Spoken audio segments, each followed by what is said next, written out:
सर्दी का मौसम आ गया, अब तुम सबका भी यही हाल होगा। तुम पूरे दिन रजाई में घुसे रहोगे, रजाई में बैठकर फोन देखोगे और तुम पूरे दिन सोते रहोगे, क्योंकि सर्दियों के दिन होते ही आलस भरे हैं। सर्दियों के दिनों में सब अपने काम को जल्दी करते हैं, जिससे वह जल्दी रजाई में जाकर आराम कर सके। और अब तुम भी यही करोगे, पूरे दिन रजाई में बैठे रहना। और जब पढ़ने की बात आए तो खुद से कहना कि बाहर तो बहुत ठंड है, रजाई में ही बैठकर पढ़ लेता हूँ। और फिर जब तुम रजाई में पढ़ने के लिए बैठते तो हो, लेकिन कुछ समय बाद ही तुम्हें नींद आ जाती है। इसके कारण तुम्हारी पढ़ाई भी नहीं हो पाती, तुम्हारा पूरा दिन ऐसे ही बीत जाता है और इससे तुम्हारी पढ़ाई पर बहुत बुरा असर पड़ता है। और अब तुम खुद महसूस करोगे कि जहाँ पर पहले तुम कई घंटे पढ़ते थे, वहीं पर अब तुम केवल कुछ ही समय पढ़ते हो। तुम्हारा पूरा दिन ऐसे ही निकल जाता है। और यह सब करने में तुम्हें अभी तो मजा आ रहा होगा, लेकिन जब आगे चलकर फरवरी मार्च में तुम्हारा एग्जाम होगा और उसका रिजल्ट आएगा, तब तुम्हें खुद पर बहुत रिग्रेट फील होगा। और तुम सोचोगे कि काश उस समय पर मैं पढ़ लेता, मेरे पास बहुत टाइम भी था, लेकिन मैं पढ़ा नहीं। और यह प्रॉब्लम केवल तुम्हारे साथ नहीं, बल्कि हर उस बच्चे के साथ होती है जो सर्दियों के मौसम में पढ़ना तो चाहता है, लेकिन अपनी पढ़ाई के लिए वह अपने टेम्परेरी प्लेजर को छोड़ नहीं पाता।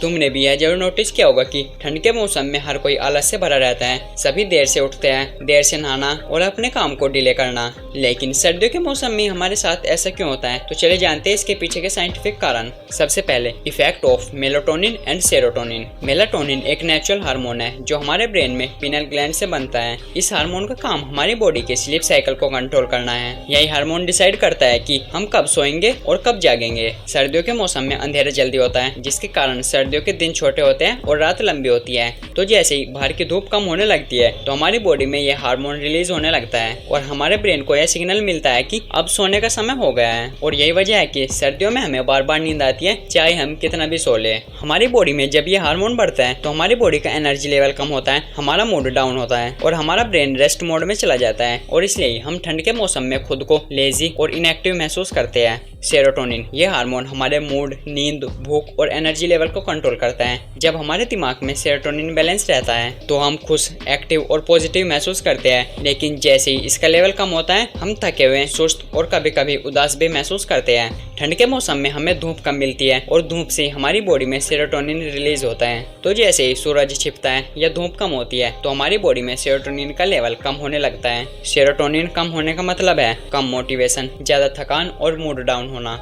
और फिर हमारे ब्रेन को लगता है कि अब आराम करने का समय है। इसलिए सर्दियों में हमें ज्यादा नींद आती है और हम अपने हर काम को डिले करते रहते हैं और हमारा शरीर लेजी मोड में चला जाता है। कई साइंटिफिक स्टडीज ने साबित किया है कि सर्दियों के मौसम में ज्यादातर लोगों का सेरोटोनिन लेवल कम हो जाता है और इससे हमारी फोकस पावर, एनर्जी लेवल और मोटिवेशन भी अफेक्ट होता है। Reason number 2, peripheral vasoconstriction. हमारी बॉडी को एक स्पेसिफिक टेम्परेचर में रहने की हैबिट है और सर्दियों के दौरान हमारी बॉडी का टेम्परेचर कम होने लगता है, जिससे हमारी बॉडी के वाइटल ऑर्गन्स तक सही से ब्लड नहीं पहुंच पाता और इसके कारण उनकी फंक्शनिंग में दिक्कत भी हो सकती है। तो इससे बचने के लिए हमारी बॉडी हमारे ब्लड वेसल्स को नैरो यानी पतला कर देती है, जिससे कि हमारी बॉडी में ज्यादा से ज्यादा ब्लड केवल वाइटल ऑर्गन्स जैसे कि हार्ट, लीवर इन तक ही पहुँच सके और हमारी बॉडी के ये ऑर्गन्स प्रॉपर फंक्शनिंग कर सके। और अगर हमारे इन ऑर्गन्स सही से ब्लड नहीं पहुंचा तो तुम भी जानते हो कि हमारे साथ क्या होगा। लेकिन अब ब्लड वेसल्स नैरो होने की वजह से हमारी बॉडी के दूसरे ऑर्गन्स जैसे कि हमारे हाथ या फिर पैर, इनमें ब्लड कम पहुंचता है, जिससे कि कभी कभी हमारे हाथ और पैर सुन्न भी हो जाते हैं। जिससे बचने के लिए हम किसी गर्म जगह पर या फिर रजाई में बैठते हैं, जिसकी वजह से हमें आलस आता है।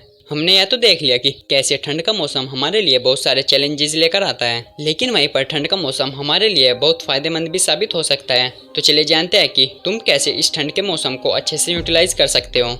सबसे पहले अगर देखा जाए तो सभी लोग इस ठंड के मौसम में अपने काम को जल्दी जल्दी खत्म करने के बाद आराम करते हैं। तुम्हारे आसपास का माहौल जल्दी शांत हो जाता है, जिससे तुम्हें पढ़ने के लिए ज्यादा समय मिलता है। और क्योंकि इस समय पर फैन, एसी सब बंद रहते हैं, तो तुम्हारे आसपास बहुत शांति रहती है, जिसकी वजह से तुम लंबे समय तक डीप फोकस के साथ पढ़ सकते हो।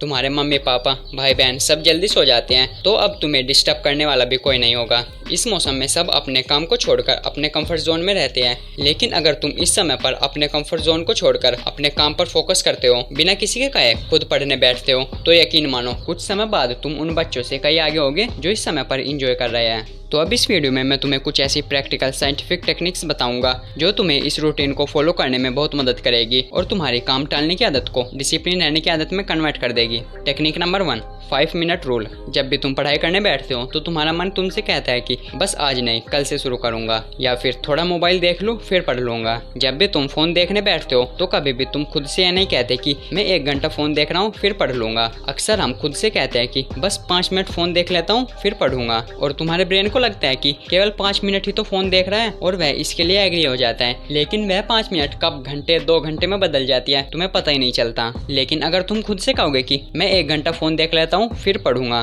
तो ऐसी सिचुएशन में तुम्हारा ब्रेन एकदम अलर्ट होता है और तुम्हें इस काम को करने के लिए रोकता है, क्योंकि वह भी जानता है कि इससे हमारा ही नुकसान है। लेकिन अगर तुम अपने ब्रेन को 1 घंटे की बजाय केवल 5 मिनट फोन देखने के लिए कहोगे तो वह इसके लिए एकदम एग्री हो जाएगा। और वहीं पर जब भी तुम पढ़ने के लिए मोटिवेट होते हो तो तुम एकदम कई घंटे पढ़ने का गोल बनाते हो, जिसे तुम कुछ टाइम ही फॉलो कर पाते हो, और उसके बाद तुम्हारे ब्रेन को यह टास्क बहुत बड़ा लगने लगता है और उससे वह बहुत जल्दी बोर होने लगता है, और उससे बचने के लिए वह इंस्टेंट ग्रेटिफिकेशन को ढूंढता है, जो कि हमारा फोन ही है। और ऐसी सिचुएशन में हम खुद से कहते हैं कि बोर हो रहा हूँ बस 5 मिनट फोन देख लेता हूँ, और फिर से हमारा ब्रेन 5 मिनट के उस लूप में फंस जाता है। तो इससे बचने का सबसे आसान सॉल्यूशन है कि जब भी तुम पढ़ने बैठो तो खुद को यह कहने के बजाय आज मैं 4 घंटे फोकस के साथ पढ़ूंगा, खुद से कहो कि आज मैं केवल 1 घंटा डीप फोकस के साथ इस टॉपिक को पढ़ूंगा। और इसके दौरान जब भी तुम्हारा फोन देखने का मन करे या फिर रजाई में जाने का मन करे तो खुद से कहो कि बस 5 मिनट और पढ़ लेता हूँ फिर देखूंगा या फिर रजाई में जाऊंगा। और जब तुम ऐसा करते हो तो तुम उस काम को दोबारा फोकस के साथ करने लग जाते हो। यह टेक्निक तुम्हें सुनने में भले ही उतनी इफेक्टिव ना लगे, लेकिन जब तुम इसे सही से फॉलो करोगे तो तुम्हें इसका असर दिखने लगेगा।